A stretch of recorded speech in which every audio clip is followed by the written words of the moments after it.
Hey there, Ray from Bridge Marina, doing a walkthrough on this 2021 Four Winds HD2. That means this is a 20-foot boat nominally, with an 8.5-foot beam. This is sort of their crossover model, which is their deck boat bow rider. So it's kind of got a modified hull, so it rides like a bow rider or a V-hull for the most part, but it's also got a little bit of a flared hull up at the bow that creates kind of a wide forward deck area, which is pretty unique and really makes this 20-foot boat rather useful.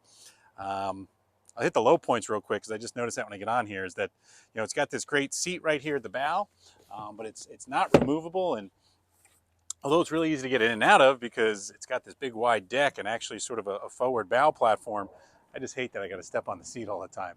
A lot of the Four Winds models, they make that seat removable, which I really like because then I don't have to step on the vinyl to get in and out. But maybe you want to consider putting a carpet on there or something else, or taking your shoes off. I'm going to step over it for now. But that's actually a big step because it's a deep boat. So pros and cons, but I wish they had something different there. Flip side being it's a large bow. This is designed to seat probably 4 people, 3, 4. I'm 5'11", roughly. And I'm sitting here without hitting my feet up front. They're not hitting the forward rest. And they designed this probably for that average height person to fit in here really comfortable. I feel good. Back's up against the backrest. I feel like you got enough space. And definitely, obviously, 2 people up at the bow. But one of the neat things they did is they have this forward, really a backrest, forward backrest. And it's designed so that folks can sit kind of anywhere in the boat. I can sit on this side, if we're having a conversation, etc. I can sit almost anywhere, or put 3 or 4 people up here in the bow area, which is it's just a lot of space for a 20-foot boat to get 4 at the bow.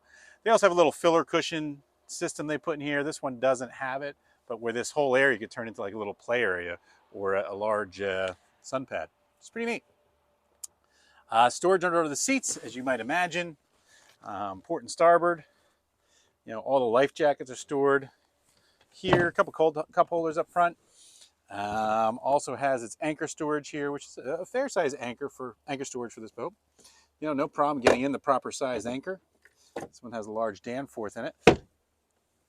Grab handles up here, which is great. Large windscreen, easy to walk through. And I guess probably, again, another unique part. This is just a big 20-foot boat. Almost doesn't sound right, but it's a lot of space back here for a 20-foot boat, which is something I really like. I like boats that are rather useful, and this one truly is. I could easily put, 1, 2, 3, 4, 5, maybe 6, definitely 5 adults back here without much problem. Just kind of get an idea. You can kind of see where my feet are here. Easy a second here in this corner. I mean, without a problem.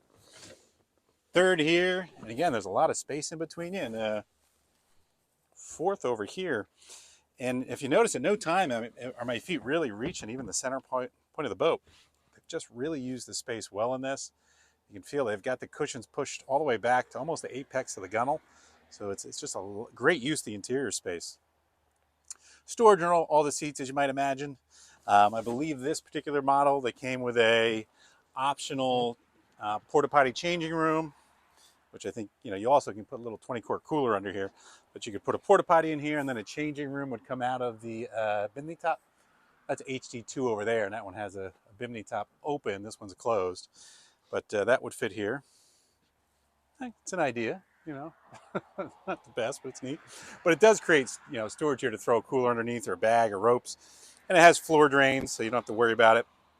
Easy battery access. So you have battery switch, a battery back there, another great storage area back here.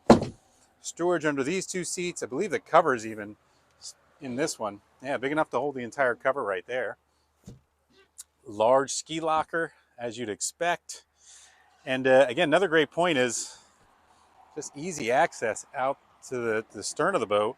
And I can cross the boat from port to starboard, without tripping over anything. They do have a harness here, but it's not really taking up much space. Another neat thing is the gunnels are actually flat. So a lot of gunnels are rounded, but these are actually flat with non-skid on them.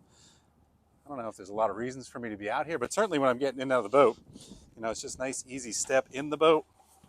Or if I had to climb around or something of that nature, Just they made it easy. It's rather thoughtful. Cup holders around the boat. Removable ski tow pylon on here. Almost forgot. Another storage in here where they've got a convenient little trash can. Although I find that one tends to be a place to throw your lines. You know, whether it's your docking lines, you throw your water sports lines in there. It's a well laid out boat. Get up to the helm and, you know, on the port helm, Four Winds likes to put a nice large glove box in here, which has your kicker stereo, which is Bluetooth, as well as a couple charging ports. And it's rather deep. I mean, certainly put a small bag, a backpack, purse in there without a problem. Not to mention, you know, your first aid kit or safety beacon. We get over to the captain's chair. And again, it's rather spacious. I mean, I've got a lot of leg room. There's tilt steering on it. It's hydraulic. Places for my cell phone. I actually had mine in there. And under here for a cell phone or what have you. It's thoughtful. Cup holder. And as far as instrumentation, it is a little barren, I might say. However, you know, they've made great use of it. I've got speedometer, which is a GPS speedometer, trim and fuel gauge, tachometer, and then a multi-gauge over here, digital multi-gauge in my tachometer that gives me oil temp, water temp, oil pressure, water temp, oil engine temp, sorry, voltage, fuel percentage, my fuel burn, my trim, a depth finder, and you can toggle between the two so you can pick your two favorite digital gauges, but it's really all nice and compact. It looks nice and sleek. You know, this is it's a well thought out boat, and a lot, and again, just a lot of space. I had a look. The capacity plate says 11. I don't know if I'd put 11 people in a 20-foot boat, but it says you can, and it definitely has the vinyl for it. I always like to say, do you have enough space for all those butts? And you certainly do in this boat. Yeah. So anyway, this is a 2021. It's a Four Winds HD2. And, you know, great overall layout. Has 115 Merc on it. We'll see how that runs. Sounds about right. But let's go run in the water and see. Hey there, we're now out on Lake Hopatcong. We're going to do a wet test on this HD2. We're just exiting the no wake zone. We're just at idle speed right now. You know, we're doing 4 or 5 miles an hour. So around 1,000, 1,200 RPMs. This thing's powered by a 115 Mercury 4-stroke, which is, you know, sort of one of the workhorses for Mercury. 115s, 150s, really reliable engines. We'll see how it runs, this thing. We got about 2/3 of a tank of gas, and it's just Kevin and I in here. So let's see how it runs. I'm first going to put it up on plane and just see how we go to plane. And I'm not going to go super hard to plane, but just because I want to see how the bow rise is. And hardly any bow rise in this boat. And we're up on plane, and I'm holding that plane around 12 miles an hour, maybe 14. But just as like water sport speed, if I'm taking the kids tubing, something like that. This is kind of what I'm going to be doing. I'm just going to do a couple maneuvers just so you can see. And I'm just turning it to my port side. Hold speed really well to my starboard side. Just hold the speed rather well. We're still at that 14, 15 mile an hour range. It runs nice. And again, I've got a good field of vision, which feels nice. They've actually sloped the bow down a little on this boat. You can kind of see. So even at slow, you know, at slow planing speed, I can still see really well. And I'm not even with the bolster seat up.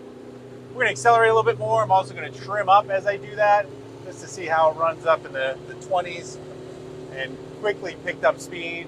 We're now breaking into the low 20s. So this is kind of a nice cruising speed, quite honestly. Look, feels really good in the water.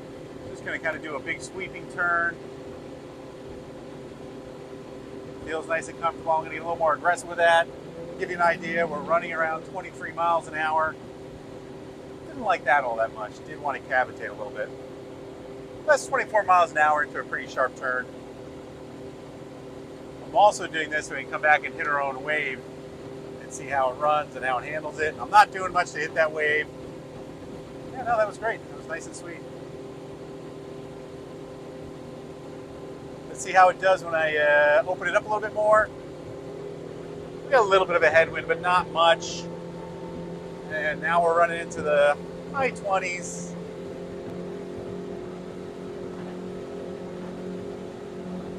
About 28, 29 miles an hour right now. 30, 31. Feels pretty good. Again, not a race boat, but 30 miles an hour feels rather quick in a boat. And this being a fiberglass boat, you feel like I'm running pretty fast. Handles and turns pretty well at this speed. Just taking a look around. Feels rather capable. Attitude is good.